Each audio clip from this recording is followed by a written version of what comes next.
Hello everyone, मैं अमित वर्मा आप सभी लोगों का स्वागत करता हूं कर्व केमिस्ट्री क्लासेस में। तो कंटिन्यू करते हैं आज की क्लास। हेलो एवरीवन, तो आज हम कंटिन्यू करेंगे सीजीपीएससी के जो असिस्टेंट प्रोफेसर का पेपर हुआ था उसका जो हम पेपर सॉल्व कर रहे थे उसका लेक्चर नंबर 6। और इस लेक्चर नंबर 6 में हम पर वीडियो जो 5 प्रॉब्लम सॉल्व कर रहे थे, आज भी हम 5 प्रॉब्लम्स को सॉल्व करेंगे। तो जो पहली प्रॉब्लम दी गई है बहुत ही अच्छी प्रॉब्लम थी। तो देखिए, इन्होंने इसमें एक एल्कीन दे दिया था और कोई एक आर्गेनोबोरेन कंपाउंड दे दिया था। क्या? कोई एक आर्गेनोबोरेन कंपाउंड दे दिया गया था और फिर पूछा था कि कंपाउंड X बनेगा। फिर उस कंपाउंड X को जब हम फर्दर ट्रीट करेंगे H2O NaOH से कंपाउंड Y बनेगा।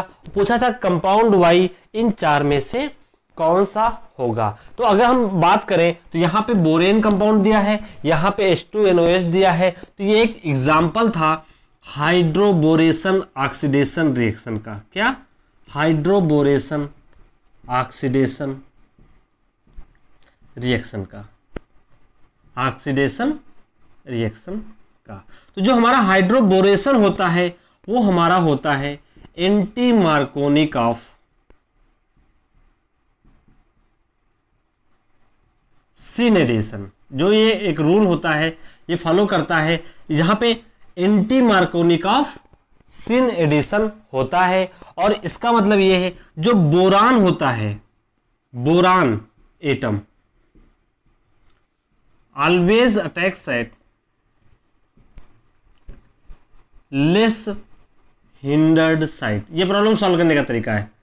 लेक्चर तो यहां बात हो नहीं रही है। तो देखिए, लेस हिंडर्ड साइट। तो जो आपका सिंपलेस्ट बोरेन होता है BH3, ठीक है।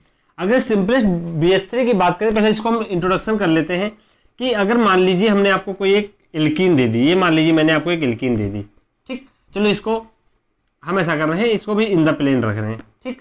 अगर हम इसका हम बोरान से अटैक कराएं BH3 से, तो H और BH2 में ये क्या होता है? ब्रेक होता है। ये समझ लेंगे तो आपका वो हो जाएगा, H BH2 के फॉर्म में ब्रेक होता है। तो जो बोरान होता है, देखिए बोरान हमेशा लेस हिंडर्ड साइड पे अटैक करेगा। क्या करेगा? Less hindered. तो देखिए यहाँ पे क्या हिंड्रेंस ज्यादा है, यहाँ पे हिंड्रेंस कम है। तो अगर हम देखें कि जो बोरान का पार्ट होता है वो ये CH3 और H मान लीजिए हमारा बिलो द प्लेन चला गया, तो बोरान भी कहां पे हो जाएगा? इस साइड में। तो बोरान देखिए लेस हिंडर्ड साइड पे गया और दोनों को H और BH2 का क्या हो रहा था? सिन एडिशन हो रहा था। तो it is an example of. और जब हम पूरी रिएक्शन लगाएंगे तो जो OH माइनस देखेंगे, अगर हम फिर फर्दर इसको हम H2O2 से ट्रीट कर दें, किससे?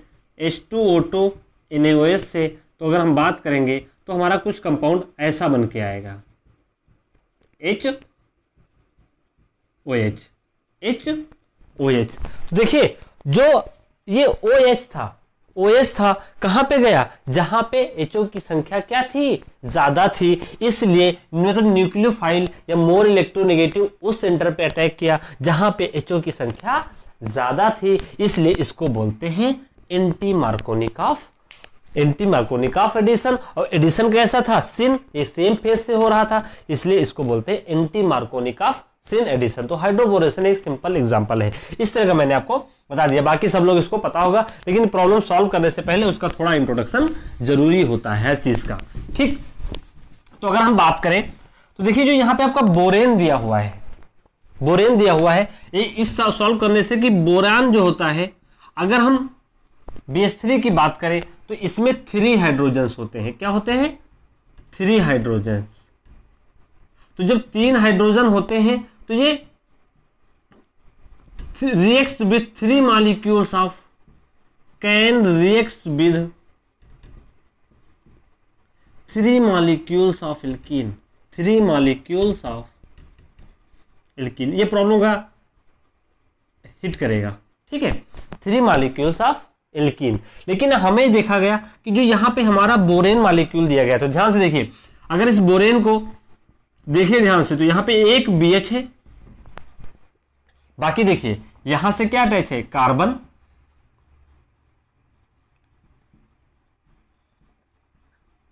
इस तरह के नैनो मॉलिक्यूल बना के आपका कुछ ऐसा दे रखा है, ठीक है। और यहां पे इन्होंने CCH3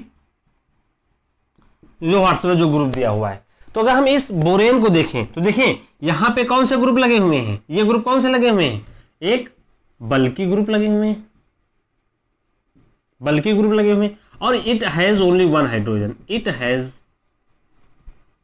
ओनली वन हाइड्रोजन, सो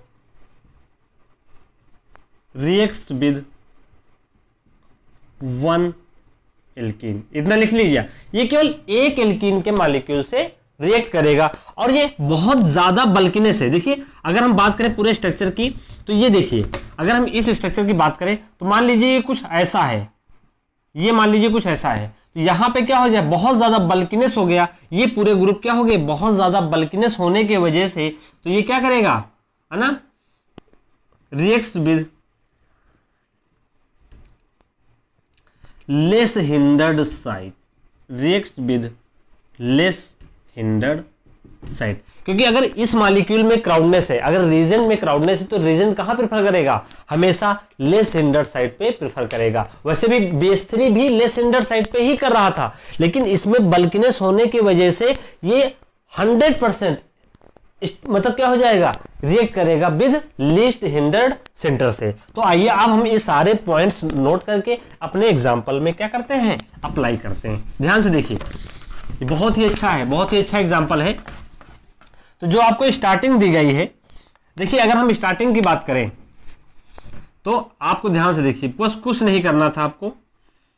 अगर हम देखें तो यहां पे CH डबल बॉन्ड CH2, ठीक, यहां पे डबल बॉन्ड, अगर हम इसको क्या करें, हम इस ग्रुप को R मान लें तो ये BH हम R मान लेते हैं, ठीक है, क्योंकि बार बार लिखने से अच्छा है कि R मान लें।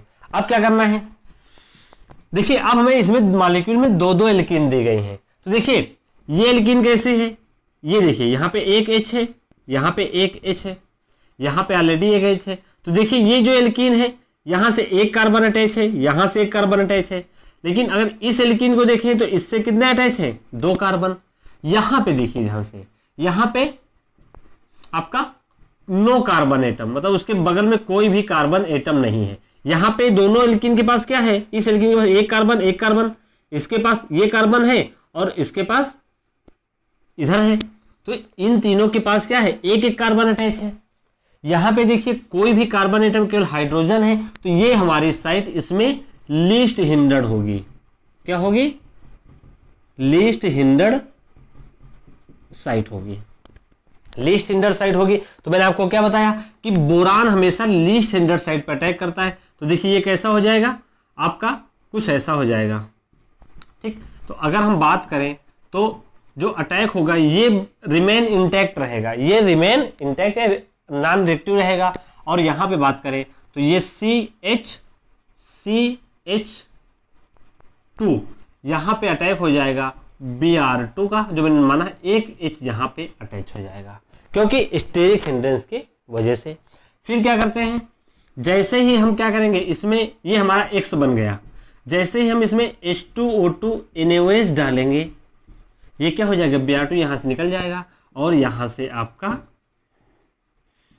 CH2OH बन जाएगा। और ये तो इस तरह के अगर ऑप्शन देखें तो हमारा पहला ऑप्शन मैच कर रहा था।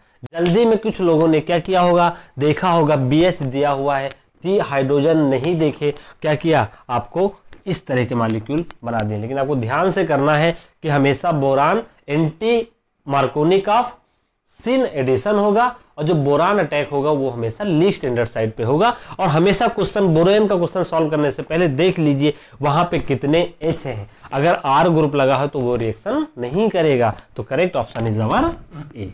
बहुत ही अच्छा क्वेश्चन था, इसको नोट डाउन कर लीजिए, फिर मूव करते हैं आगे। नेक्स्ट 2 प्रॉब्लम है, बहुत ही इजी प्रॉब्लम है। तो देखिए इन्हें पूछा गया था कि सारे आपके टर्पिनॉइड्स दे दिए गए थे, पूछा था इसमें से सैचुरेटेड कंपाउंड्स कौन से होते हैं। तो देखिए जो हमारे टर्पिनॉइड्स होते हैं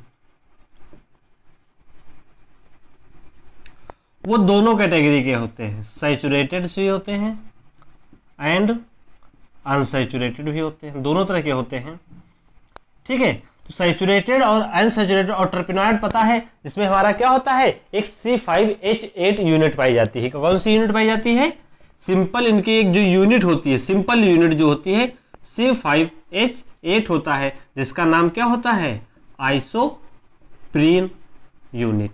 आइसोप्रीन यूनिट का अगर स्ट्रक्चर बनाएं तो सॉरी इस तरह का नहीं बनेगा, ये बनेगा CH2 double bond CH double bond CH2 और यहाँ पे एक आपका ये CH3 आ जाएगा। इसका नाम होता है 2 मिथाइल 1,3 ब्यूटाडाइइन।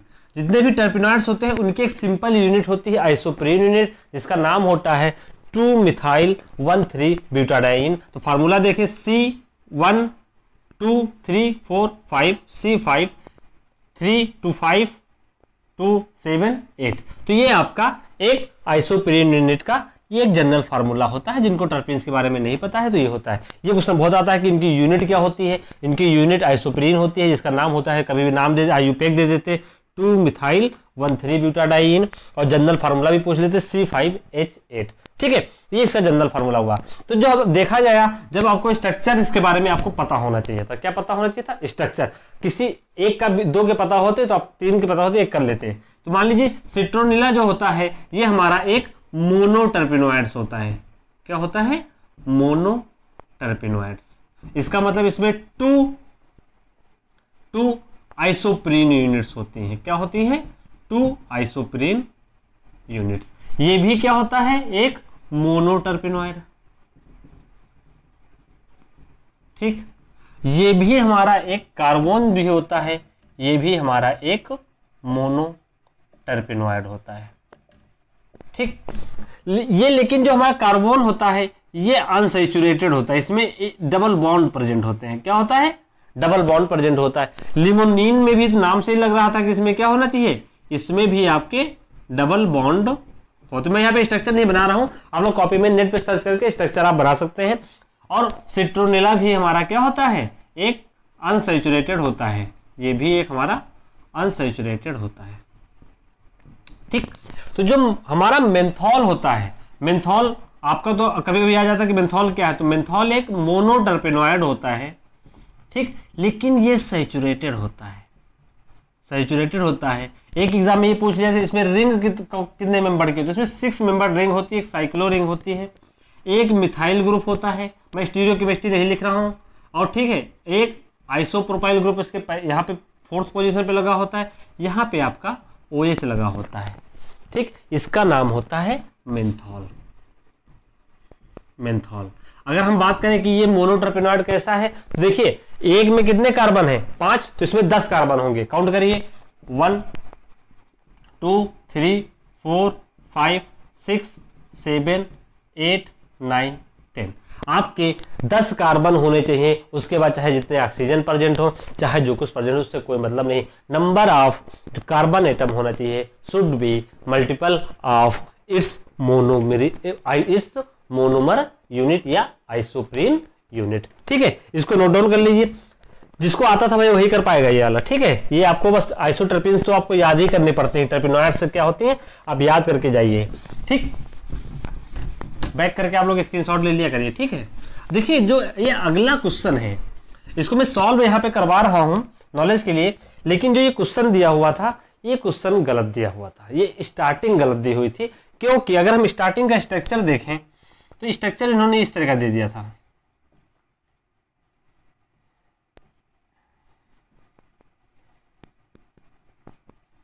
ये OH, देखिए यहां पे इन्होंने कार्बन की वैलेंसी 5 कर दी थी, जो कि पॉसिबल ही नहीं है। तो ये क्वेश्चन आपके एग्जाम में डिलीट होगा। क्या होगा? ये क्वेश्चन आपके एग्जाम में डिलीट होगा। ठीक है,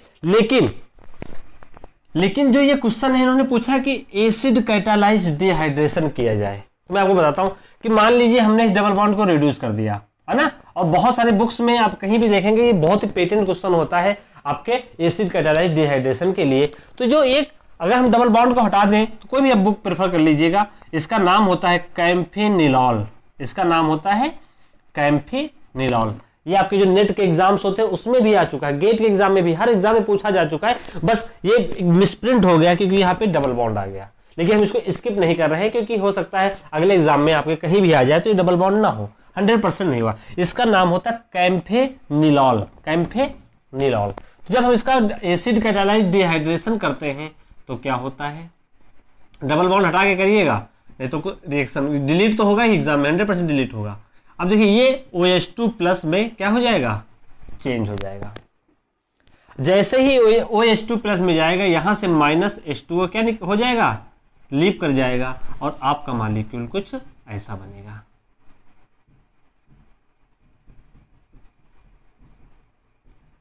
ठीक, यहां पे कार्बोकेटायन बन जाएगा।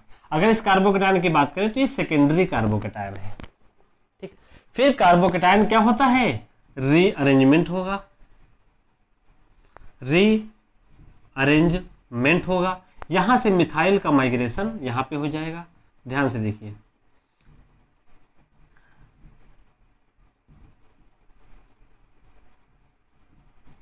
यहां पे इन्होंने प्लस आ गया। क्या ये माइग्रेशन पॉसिबल है, हाँ पॉसिबल है, क्योंकि ये 3 डिग्री आपका क्या बन गया, कार्बोकेटायन बन गया। अगर कार्बोकेटायन मोर स्टेबल कार्बोकेटायन बनना है तो रीअरेंजमेंट इज पॉसिबल। ठीक, फिर क्या होगा, यहां से -H+ क्या करेगा, रिएक्शन से निकल जाएगा और मॉलिक्यूल हमारा कुछ इस तरह से बनेगा। यहां पे CH3 हो जाएगा, यहां पे CH3। इसका नाम होता है सैंटीन। क्या नाम है, सैंटीन। तो अगर डबल बॉन्ड ना होता तो करेक्ट ऑप्शन हमारा ए होता। ये पेटेंट क्वेश्चन है इसलिए मैं करवा रहा हूं क्योंकि बहुत सारे एग्जाम में भी पूछा जा चुका है। कैम्फेनिलॉल को जब बोल, कभी भी ये भी पूछ लेते हैं कि camphenilol on acid dehydration gives option, ठीक, सैंटीन। तो ये कंपाउंड एक सैंटीन कंपाउंड होता है, इसलिए ये क्वेश्चन की इंपॉर्टेंस बहुत ज्यादा है। इस एग्जाम में चलो डिलीट होगा कोई बात नहीं, आगे वाले एग्जाम में क्या करेगा, बहुत काम आ जाएगा। तो इसको नोट डाउन कर लीजिए, फिर हम नेक्स्ट प्रॉब्लम की तरफ मूव करते हैं। देखो जो लास्ट प्रॉब्लम, ये सेकेंड लास्ट प्रॉब्लम है, यहां पे अगर देखा जाए तो इन्होंने पूछ लिया कि जो पाई मॉलिक्यूलर ऑर्बिटल्स ऑफ बेंजीन के जो ऑर्बिटल्स का है उसकी डिजेनरेसी के बारे में पूछ लिया है। तो इसके लिए हमें molecular orbitals of pi molecular orbitals of benzene पता होना चाहिए था। तो अगर हम पाई मॉलिक्यूलर ऑर्बिटल्स ऑफ बेंजीन की बात करें, किसके, पाई मॉलिक्यूलर ऑर्बिटल्स ऑफ बेंजीन की बात करें, देखिए भाई बेंजीन का स्ट्रक्चर क्या होता है, कितने पाई बॉन्ड होते हैं, 1 2 3। तो पाई मॉलिक्यूलर ऑर्बिटल्स की बात करें तो हमें पता है अभी जो मॉलिक्यूलर ऑर्बिटल्स होते हैं एनर्जी क्या होते हैं, बढ़ते क्रम में होती है। तो यहाँ पे एक पाई ऑर्बिटल होता है, पाई पाई। मान लीजिए इसका नाम क्या है, पाई 1, इसका नाम क्या है, पाई 2, इसका नाम क्या है, पाई 3। फिर क्या होता है, यहाँ से फिर एक और बनता है, फिर इसका वो बनता है एंटी बॉन्डिंग ऑर्बिटल इस तरह का।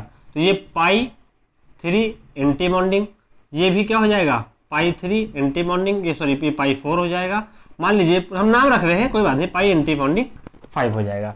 ठीक, यहां से इसका ये ऑर्बिटल हो जाता है। ये जो होते हैं बॉन्डिंग मॉलिक्यूलर ऑर्बिटल्स होते हैं, ये क्या होते हैं, anti bonding molecular orbitals, ABMOs होते हैं।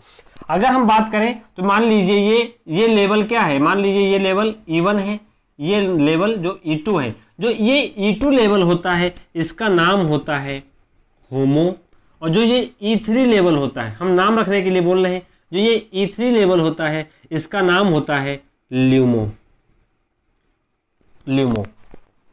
ठीक, तो अब क्या है, इन्होंने बोला है कि ऑप्शन टिक करते, ये पाई मॉलिक्यूलर ऑर्बिटल्स ऑफ बेंजीन है, बहुत अच्छे से नहीं बना रहे हम लोग, बस समझने के लिए।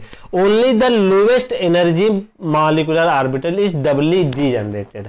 अगर क्या ये डबली डीजनरेटेड है, डीजनरेसी का मतलब क्या है, अगर दो ऑर्बिटल्स या उनकी एनर्जी क्या हो, सेम हो। यहां पे देखिए कि सिंपल एक है, तो ये वाला आपका गलत हो जाएगा। वो डबली डीजनरेट, सिंगल डीजनरेट है, ये सिंगल डीजनरेट है। अगर हम इसकी बात करें कि होमो की जो बॉन्डिंग मॉलिक्यूलर ऑर्बिटल है, देखिए दो पाई ऑर्बिटल्स क्या हैं, इनकी दोनों एनर्जी क्या है, सेम है। इसका मतलब क्या है कि जो होमो है, होमो आपका डबली डीजनरेटेड है, होमो इज डबली डीजनरेटेड। फिर हम जाएं अगर ल्यूमो की बात करें तो ल्यूमो भी देखा गया कि दो ऑर्बिटल्स की एनर्जी क्या है, सेम है, इसलिए वो भी क्या है, ल्यूमो डबली डीजनरेटेड। लेकिन इन दोनों ऑप्शन के आगे क्या लगा हुआ है, ओनली द, केवल ये है ये नहीं है, ये है ये नहीं है, क्या कहना है, नहीं लेकिन दोनों है, इसका मतलब ये भी ऑप्शन कट गया, ये भी कट गया, और ये भी कट गया, सिंपल से कट गया। फिर लास्ट ऑप्शन देखिए, both the homo and lumo are doubly degenerated. हाँ भैया, डबली डिजेनेटेड, डबली डिजेनेटेड, तो correct option is our D, है ना। जिसको बेंजीन का पाई मॉलिक्यूलर ऑर्बिटल याद था, बना के फिर आप उसके स्टेटमेंट को क्या कर सकते थे, मैच कर सकते थे। अब हम लास्ट प्रॉब्लम की तरफ मूव करेंगे, वो हमारे एक नेम्ड रिएक्शन से आई है, बहुत ही अच्छी रिएक्शन है, आइए उसको सॉल्व करते हैं। ओके गाइस, लास्ट प्रॉब्लम है। तो देखिए ये लास्ट प्रॉब्लम जो है बहुत ही अच्छी प्रॉब्लम है, एक नेम्ड रिएक्शन के आधार पर दी गई है। तो आइए पहले इसका हम एक साचा तैयार करते हैं कि नेम रिएक्शन कौन सी ये है, कैसे पहचानेंगे। तो देखा गया है कि 1 क्लोरो 1 फिनाइल, मतलब बोला गया कि 1 क्लोरो 1 फिनाइल, ठीक, propane two own, propane two own, propane two own है, इसका मतलब कीटोन आपका फंक्शनल ग्रुप कितने कार्बन है, 3 कार्बन। तो ऐसा करें, पहले इसको हम 3 कार्बन लिख लिया, 2 पे क्या लगा है, कीटोन लगा हुआ है, ठीक। फिर बोला कि 1 पे क्या लगा है, क्लोरो, 1 पे क्या लगा हुआ है, फिनाइल, 1 क्लोरो 1 फिनाइल, इसकी बैलेंस से सेटिस्फाइड करने के लिए यहाँ पे एक H आ जाएगा और यहाँ पे क्या आ जाएगा, CH3 आ जाएगा। ये है हमारा 1 क्लोरो 1 फिनाइल प्रोपेन, ठीक। फिर ये बोला गया कि अगला क्वेश्चन क्या है कि 1 chloro 3 phenyl propane two own, तो 3 कार्बन लिख लीजिए, ठीक। 1 पे क्लोरो, 3 पे क्या है, फिनाइल है, यानी पीएच है। तो अब इसकी बैलेंस आप कर लीजिए, ठीक है, ठीक। ये है हमारा 1 chloro 3 phenyl, 3 phenyl propane two own, propane two own, ठीक। दोनों को अगर हमने इन्होंने बोला कि अगर हम सोडियम मिथॉक्साइड से ट्रीट करें, किससे, सोडियम मिथॉक्साइड से ट्रीट करें, तो हमारा एक प्रोडक्ट X बनता है। क्या बोला नाम उन्होंने, X, और ये X दोनों में क्या होता है, सेम होता है। तो दोनों की अगर हम रिएक्शन सोडियम मिथॉक्साइड से कराएं दोनों को, तो हमें एक प्रोडक्ट X बनता है जो कि सेम होता है, वो कौन सा प्रोडक्ट होगा, ठीक। तो इस रिएक्शन को पहचानेंगे कैसे, तो ये देखिए, ये रिएक्शन एक एग्जांपल है फेरोस्की रिएक्शन का। अभी मैं आपको मैकेनिज्म कराऊंगा फेरोस्की रिएक्शन का। तो फेरोस्की रिएक्शन में क्या होता है, कोई एक अल्फा हेलो कीटोन होता है, क्या होता है, अल्फा हेलो कीटोन। तो अल्फा हेलो कीटोन को हम फिर कोई बेस से, मान लीजिए अगर हम बेस से ट्रीट कर दें, तो एक प्रोडक्ट हमारा हमेशा ईस्टर बनता है। क्या बनता है, ईस्टर बनता है, ठीक। तो अल्फा हेलो कीटोन, तो देखिए अल्फा हेलो का मतलब क्या, अल्फा पोजीशन पे क्या होना चाहिए, हाइड्रोजन। तो देखिए ये कीटोन है, 0 पोजीशन, यहाँ पे देखिए क्या है, अल्फा, अल्फा पे क्या है, हेलो, यहाँ भी देखिए अल्फा, यहाँ पे क्या है, हाइड्रोजन, तो ये भी अल्फा पोजीशन पे हेलो है। और साथ में कंडीशन ये होती है कि इसके पास क्या होने चाहिए, एक्टिव हाइड्रोजन होने चाहिए। तो देखिए इसके पास क्या है, एक्टिव हाइड्रोजन भी हैं, इसके पास भी क्या है, एक्टिव हाइड्रोजन। तो it is an example of Favorskii reaction. In Favorskii reaction the treatment of alpha halo ketone in the presence of base to give a ester, the reaction is known as Favorskii reaction. तो ये फेरोस्की reaction का एक example था। तो फेरोस्की reaction में आप देखिए ये दोनों प्रोडक्ट सेम कैसे देंगे, तो आइए उसको हम मैकेनिज्म के थ्रू सीखते हैं। मैं ये पूरा रब कर रहा हूं, ठीक है, पूरा रब कर रहा हूं क्योंकि स्पेस नहीं है मेरे पास, बहुत अच्छे से करना है।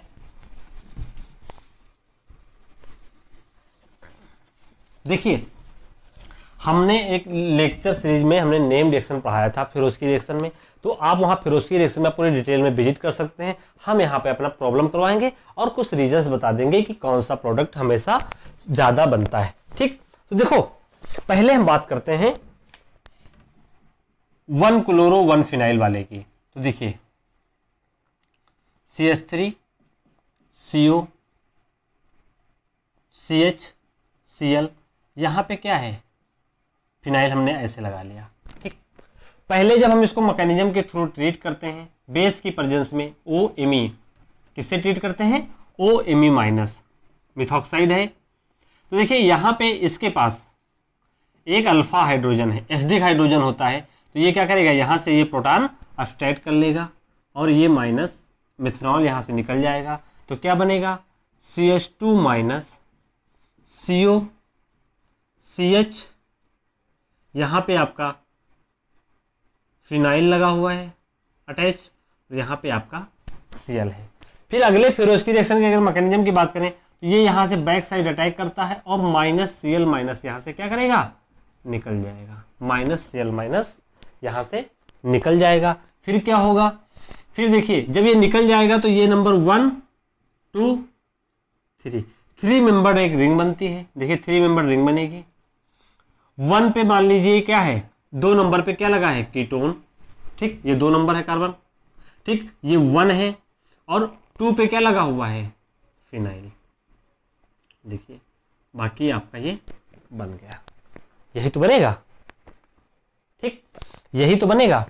अब देखिए ये मान लीजिए हमारा कंपाउंड A है, हम दोनों की मैकेनिज्म अलग अलग नहीं कराएंगे, हम आपको पहले ही डिफरेंशिएट करवा देंगे, ठीक। अब मान लीजिए हमने आपका 1-क्लोरो-3 फिनाइल वाला ले लिया, ध्यान से देखिए 1-क्लोरो-3 फिनाइल, तो ये 1-क्लोरो,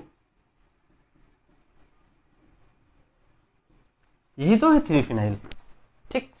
इसको जब हमने बेस से ट्रीट किया तो देखिए बेस आपका क्या है, OMe माइनस, यहाँ पे आपका एक H है, ये माइनस, ये क्या करेगा, यहाँ से माइनस MeOH ले लेगा।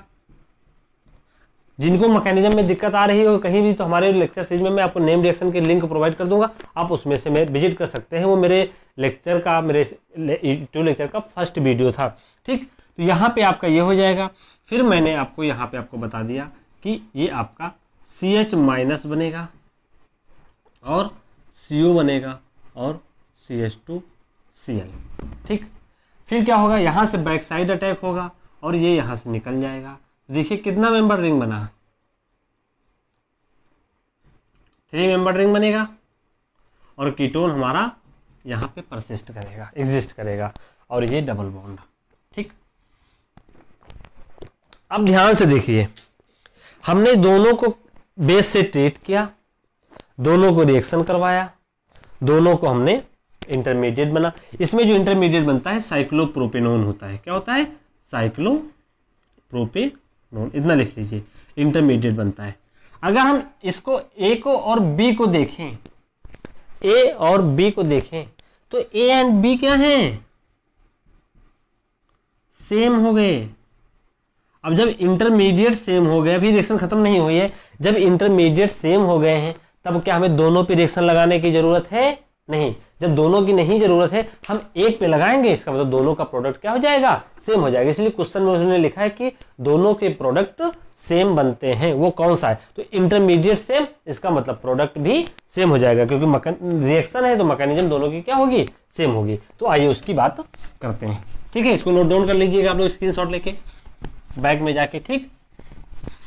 अब देखो, अब जब हम फेरोस्की रिएक्शन की बात करते हैं तो फेरोस्की रिएक्शन को हमेशा फिर फर्दर हम बेस से ट्रीट करते हैं। जो कंपाउंड हमारा बना है, देखिए ध्यान से, बहुत ही अच्छी रिएक्शन है ये, जो भी ये बना है ऐसे, ठीक।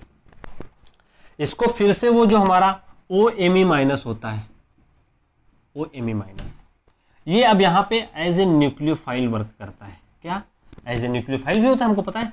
तो ये इस सेंटर पे अटैक करेगा, क्योंकि this centre become delta positive, this is delta negative, ये यहाँ पे अटैक करेगा और ऐसे हो जाएगा। तो देखिए ध्यान से, बहुत ही इंपॉर्टेंट स्टेप आ रहा है हमारे पास, C, अब इसको हम ऐसे लिख रहे हैं, CH2 लिख लेते हैं, ठीक है, अच्छा लगेगा। यहाँ पे एक H रहेगा और ये ऐसा रहेगा, ये O माइनस हो जाएगा और ये OMe हो जाएगा। ध्यान से देखिए, यहाँ पे बहुत ध्यान से देखना है, ठीक। अब देखो, ये जो साइक्लोप्रोपेन रिंग होती है, ये जो भी साइक्लोप्रोपेनोन रिंग होती है, ये हमको पता है कि स्ट्रेंड रिंग होती है, तो ये ओपनिंग होती है, ओपन होती है। तो देखिए एक बार ओपन ये इधर से हो सकता है, एक बार ये ओपन इधर से हो सकता है, बॉन्ड जब इलेक्ट्रॉन बैक होंगे। तो मान लीजिए ये A है और ये आपका B है, ठीक है, हमने AB नाम रख लिया, तो इसको मान लीजिए ये X है और ये क्या है, Y है। अगर वाई एक्स बॉन्ड क्लीव कर रहा है, क्या एक्स बॉन्ड क्लीव कर रहा है, ठीक, एक्स बॉन्ड का क्लीवेज हो रहा है, तो देखिए ध्यान से क्या बनेगा,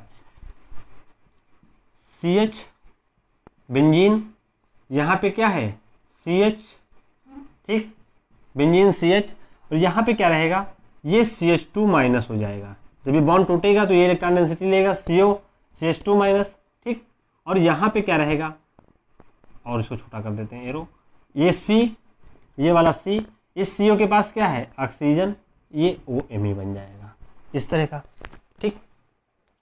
अगर हम Y बॉन्ड का क्लीवेज करें, Y बॉन्ड का क्लीवेज करें, ठीक, Y बॉन्ड का क्लीवेज करें तो क्या होगा, ध्यान से देखिए, ये CH माइनस हो जाएगा, ये CH माइनस, यहां पे आएगा बॉन्ड, ये CH2 हो जाएगा, और ये COOMe हो जाएगा, ऐसे तो बनेगा, देखिए CH2 COOMe। देखिए ये दोनों जो इंटरमीडिएट बने ये क्या है, ये कार्बन आयन है, ये भी क्या है कार्ब एनायन, ये लेकिन जो कार्बन आयन है, ये जो कार्बन आयन है, ये कार्बन आयन देखें तो ये बेंजाइलिक कार्बन आयन है, क्या है बेंजाइलिक, और जो बेंजाइलिक कार्बन आयन होता है इस सिंगल से क्या होता है, प्राइमरी से क्या होता है ज्यादा स्टेबल होता है, तो ये जो कार्बन आयन बनता है मोर स्टेबल होगा। जब ये मोर स्टेबल होगा इसका मतलब है जब इसका प्रोडक्ट ही क्या है अनस्टेबल है, तब ये बॉन्ड क्लीव नहीं करेगा, यानी एक्स वाला पाथ वहीं पे इनहिबिट हो जाएगा, वहीं पे स्टॉप हो जाएगा। अब क्या करेगा, अब भैया पता है जब यही बनना है तो पता है जैसे ही इसमें H+ डालोगे है ना, या H+, ये आपका H+ यहां से एक्सेप्ट कर लेगा और आपका मॉलिक्यूल बनेगा कुछ ऐसा, CH2 CH2 COMe, ठीक। तो यही हमारा क्या होगा प्रोडक्ट होगा, ठीक। तो अगर हम ऑप्शन को मैच करें, अब इसका आयुपैक लिखना था, आयुपैक लिखना था, तो आयुपैक कैसे लिखेंगे, देखिए ये नंबर 1 2 3, देखिए 3 फिनाइल प्रोपेनोएट, 3 फिनाइल प्रोपेनोएट। अब देखिए ये जो मिथाइल लगा है ईस्टर वाले को, इसको आगे लिख लेंगे मिथाइल 3 फिनाइल क्या हो जाएगा प्रोपेनोएट, तो करेक्ट ऑप्शन हमारा ए बनेगा, ठीक है। इसको नोट डाउन कर लिया, ओके। बस अब आज के लेक्चर में क्या होता है हम यहीं पे स्टॉप करते हैं, बाकी हमें 5 प्रॉब्लम्स कवर होंगे, जो रिमेनिंग प्रॉब्लम्स होंगी वो हम नेक्स्ट वीडियो में लेके आएंगे।